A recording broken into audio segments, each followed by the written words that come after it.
Welcome back to Travel Like an Ching. Thank you for all of you who have been with me from the beginning and any new people who have joined this channel to find out the latest information on travel hacks. What I want to cover today is what you should do about the drink package. A lot of questions, a lot of thought behind it. Hopefully you will understand some of my reasoning, and we'll explore that right after this.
Okay, let's begin this discussion.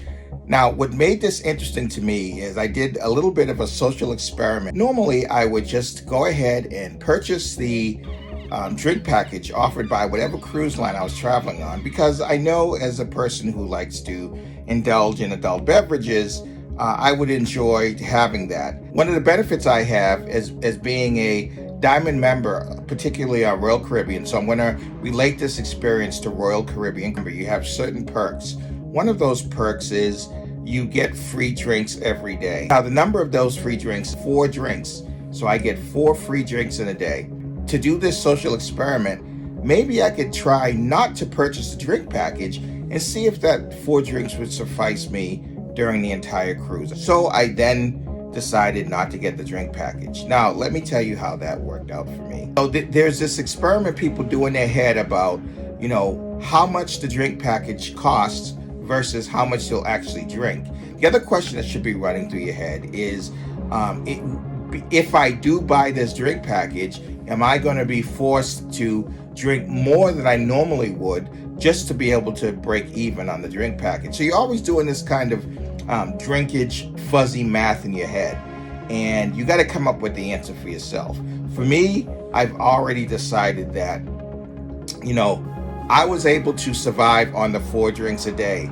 However, it was very challenging because, think about it, you wake up, let's say you wake up around 11 a.m., right? And you go down to breakfast. You want to have a mimosa. Normally you probably wouldn't, or Bloody Mary. Normally you wouldn't when you're home, but you're on vacation, you want to do that. Boom, that's 1 drink. You have 3 left. You haven't even hit the heat of the afternoon yet, right? So now it's around 2-3 o'clock in the afternoon. You're sitting poolside, or you're at one of the venues where you're participating in a ship activity, and you want to order a drink or 2. So you knock out 2 more. Boom, boom.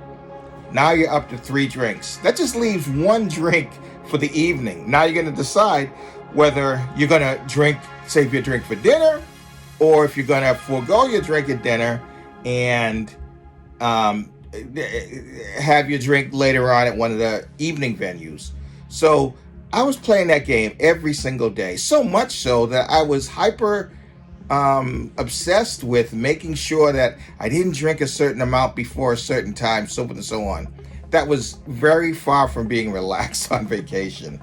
I always had the option of paying for my drinks, right? The full price of whatever those were. And the drinks were no more than $13 at the highest and about 8 or 9 at the lowest, right? So not talking about a lot of money.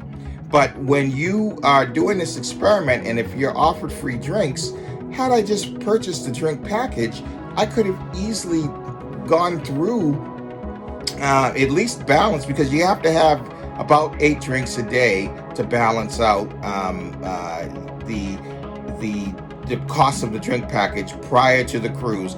Mind you, there are 2 prices you pay. There's purchasing the drink package before the cruise, where you're at a 30 to 45% discount, or purchasing the drink package when you get on the cruise, where you don't have that discount. Even with that 30 to 45% off, you're still ahead of the game at about 8 drinks per day, right? So if you do drink 8 drinks per day, it balances out for you to be able to purchase the drink package. And from my experiment, from my social experiment, I clearly would have done well over the 8 per day, and that's not being overly aggressive on the drinking. That's simply, a couple drinks every other hour throughout the day, which seems pretty normal. So for me, the conclusion is clear. Even though I had the free drink and I appreciated those free drinks, the reality is I would have been better off just purchasing the drink package before the cruise. The Travel Like an Ocean hack is to purchase it prior to the cruise. But even if I purchased it on the cruise day, as I get in and as I check in and go and get on the boat, it makes sense to get the drink package. Mind you, we're talking about alcoholic beverages. There are also other drink packages where it's just soda and water, or just coffee, or just water. I'm not talking about those. I'm talking specifically about the adult beverages. Now, one other thing that Royal does that the other cruise lines don't do is they do what's called dynamic pricing. So based on the capacity of the ship, the price of that package may go up or down. So you'll have to factor that in. But I would say proportionally, you're still going to get ahead of the game if you just purchased your drink package prior to getting on the ship. The other thing that one of the other elements that I missed by having this kind of restricted 4 drinks a day is I met a lot of people along my travels during the cruise, and we would be in the pool relaxing, and every now and again they would say, let me have a drink. Now, in my head, I'm like, yeah, let me just order one with them. But I knew I was already 2 drinks down or a drink down, and how many more I had to do. I just didn't like forcing myself to do that math. I really wanted to just enjoy and have some fun and drink. The other downside was I actually got in a great conversation with the woman that I met, and I decided to buy her a drink. So at that point, I had already expended my 4 drinks. So now I'm looking at paying for 2 additional drinks, which I did. I had no problem with it. It didn't kill me or anything, break my back or anything like that. But it just killed me on the inside, because I was like, if I had that drink package, I wouldn't be paying for 2 additional drinks. I'd be paying for 1, because you can't use your drink package to buy other people's stuff.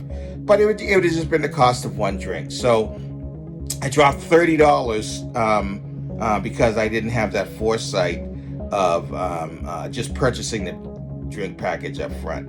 Now, the downside is if you get the drink package, you don't get any allowance for your diamond status, which means you use it or lose it. So in this case, had I had the drink package, I'd lose those 4 drinks.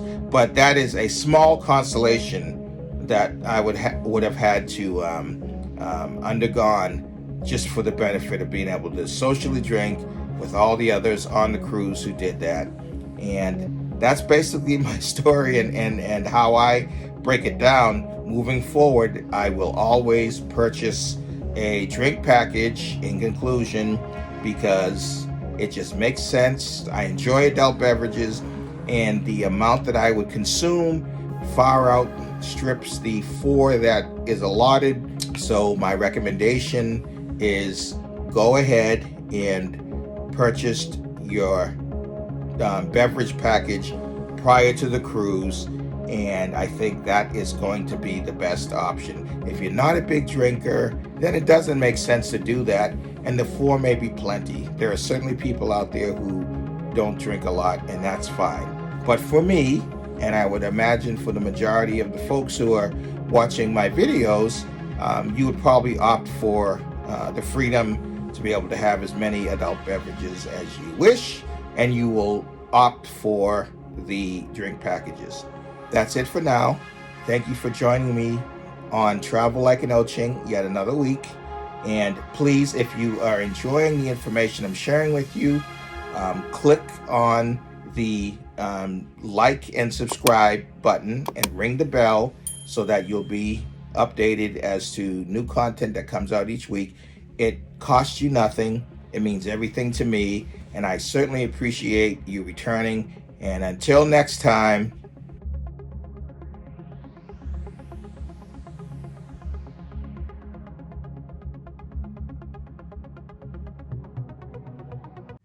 remember to like and subscribe and click that bell.